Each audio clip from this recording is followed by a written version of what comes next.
अस्सलाम वालेकुम नाज़रीन, मैं हूं ज़मीर हैदर और आप देख रहे हैं मेरा वीलॉग। नाज़रीन, डोनाल्ड ट्रंप साहब जीत चुके हुए हैं और जनवरी में वो हल्फ भी उठा लेंगे। और इस वक्त जो सूरत हाल है, जिस तरह आपको मालूम है कि दुनिया भर में बहुत सारी चीज़ें प्रिडिक्ट भी की जा रही हैं कि ये होगा, ये करेंगे डोनाल्ड ट्रंप की, और जो अपनी कैंपेन में वो बातें कर चुके हुए हैं, इस वजह से वो हॉट फेवरेट भी हैं, लोग उनको पसंद भी कर रहे हैं। और उन्होंने अब लोगों को एक तरफ से ये इशारे भी देने शुरू कर दिए हैं कि कौन कौन उनके करीब होंगे जब वो वॉशिंगटन में बैठे होंगे, व्हाइट हाउस में बैठे होंगे। तो एक तो ये कि सूजी वाइल्स जो हैं वो उनकी चीफ ऑफ स्टाफ जो हैं वो पहले ही अनाउंस कर दिया जा चुका है। लेकिन मैं बताता चलूं कि सूजी वाइल्स जो हैं उनके ताल्लुकात शायद जो अमरीका में पाकिस्तानी मौजूद हैं और उनका एक ख़ास पार्टी की तरफ झुकाव भी है, उनसे बहुत अच्छा ताल्लुक है। तो ये कुछ चीज़ें हैं जो कि सिर्फ देखने की हैं इस वक्त, के जो जो चीज़ें जिस तरह मूव कर रही हैं उन पे नज़र रखने की ज़रूरत है। फिर एलॉन मस्क को, जिसको उन्होंने the new superstar of Republican party announce कर दिया है, उसको भी कहा जा रहा है कि कोई अहम जो असाइनमेंट मिलेगी व्हाइट हाउस में जब वो डोनाल्ड ट्रंप साहब जब हल्फ उठा लेंगे। तो आपको मालूम है कि एलॉन मस्क के हवाले से जो स्टेटमेंट्स आती रही हैं कि एक्स पाकिस्तान में क्या हो रहा है, एक्स उनका जो एक्स सोशल मीडिया का जो एक फोरम है, तो ये इन सारी चीज़ों पे नज़र रखनी पड़ेगी कि आइंदा आने वाले दिनों में कौन कौन लोग सेक्रेटरी ऑफ स्टेट होंगे, कौन उनके डिफेंस के सेक्रेटरी होंगे। इसके साथ साथ दिलचस्प बात यह है कि हमारे ज़राए ने एक खबर दी है जो मैं आपको बताता चलूं कि पाकिस्तान की हुकूमत ने कुछ ऐसे लोगों से राब्ता किया है जो कि डोनाल्ड ट्रंप की फैमिली के बहुत करीब हैं। और अगर वो बहुत करीब हैं तो आप समझ लें कि वो उनका ताल्लुक किससे होगा। तो वो चाहते ये हैं कि भाई फौरन आते ही कोई मिस एडवेंचर ना हो जाए पाकिस्तान की हुकूमत से। लेकिन उन्होंने स्टेटमेंट्स भी देना शुरू कर दी हैं बड़ी अजीब अजीब कि जी ठीक है, हम सॉवरेन कंट्री हैं, हम अपने मामला खुद देखेंगे, किसी की डिक्टेशन नहीं लेंगे। ऑफ कोर्स बिल्कुल राइट बनता है आपका कि आप सॉवरेन कंट्री हैं, आपको यही बात करनी चाहिए और सॉवरेन गवर्नमेंट हैं।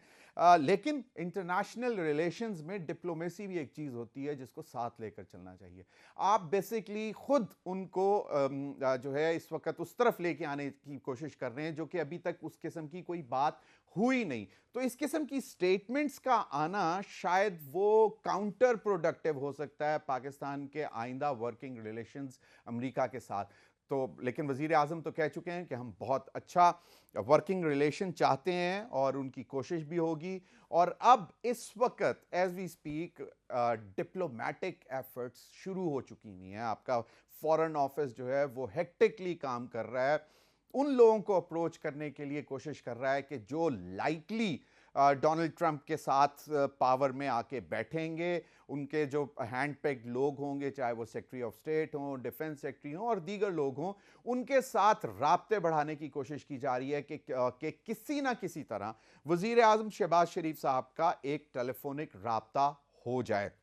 और इसमें कोई मजायका नहीं है, मुल्क जो है इंडिविजुअली ये करते हैं। और अमेरिका का सदर इलेक्ट हो और उसके साथ राब्ता करने में कोई हर्ज भी नहीं है, जहां पे आप उनकी स्टेटमेंट्स को इस वक्त आपको अप्रिशिएट करने की ज़रूरत है कि जी जो उन्होंने कैंपेन में वादा किया है कि वो अब अमेरिका जो है वो नई जंगें नहीं चाहेगा, जो ऑलरेडी जंगें हैं उनको ख़त्म कराएगा, कॉन्फ्लिक्ट्स इंटरनेशनल जो इस वक्त चल रहे हैं उनको ख़त्म कराएगा। और आपको मालूम है कि ऑलरेडी 2% से ज़्यादा तेल की कीमतों में कमी भी, इंटरनेशनली जो प्राइसेस हैं ऑयल प्राइसेस, उनमें कमी भी आना शुरू होगी।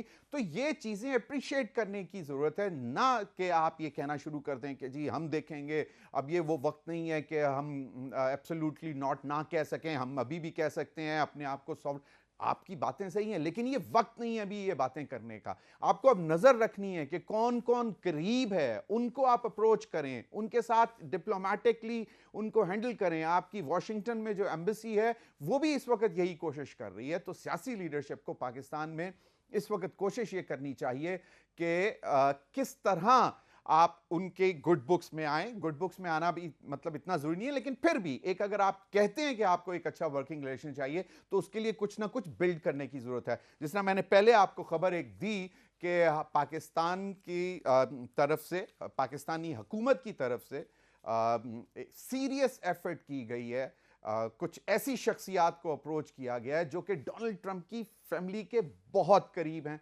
और उनको शायद ब्रिज बनाने की भी कोशिश की गई है कि जनाब आप बेहतर ताल्लुकात बनाने के लिए हमारी मदद फरमाएं और अभी अभी टाइम है। जनवरी में जो डोनाल्ड ट्रंप साहब ने ओहदा संभालना है, लेकिन उससे पहले बहुत कुछ शुरू हो चुका हुआ है। एक्टिविटीज़ वाशिंगटन में भी शुरू हो चुकी हुई हैं।